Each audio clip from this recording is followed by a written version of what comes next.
بەڕاستی جێگەی داخە لە ڕۆژێکی وەها کە کەش و هەوایەکی لەبارە لە بۆ خوێندن و ڕۆژێکە دەوامی فەرمی لێیە بانگەشەی حیزبی دەسەڵات بگەتە ئەو دەرەجەی هەرچی قوتابی و مامۆستایە لە پێگەکانی خوێندن بیان هێنیتە دەرێ لە بۆ بانگەشەی حیزبی و هەڵبژاردن.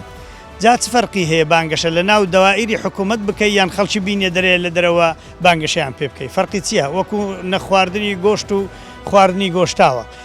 ئەوە شتێکی زۆر خراپە. پێمان دەڵێ دەگەڕێنەوە سەر زەمەنی لە زەمەنی بەعثیەکان سەدام حوسێن ئەگەر بیویست با بانگەشەی هەر شتێک بکە لەبەرەوەی مدیرەکان هەموو حیزبی بوون ئیلا کەچی کوونە بیت.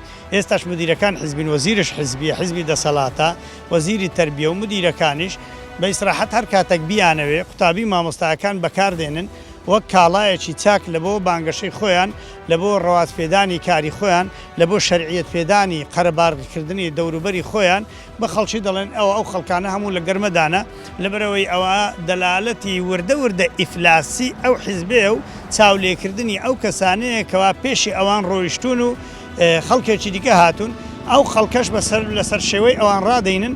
ئەوە شتێکی خراپە بەڕاستی و لە ڕووی ئاینی ئەوە شتێکی گوناهە و لە ڕووی قانونی و یاسایی لە کاتی دەوامی فەرمی ئەو شتێکی هەڵەیە و لە ڕووی سیاسی ئەوە دەلالەتێکی خراپی ئەو حیزبە دەسەڵاتەیە.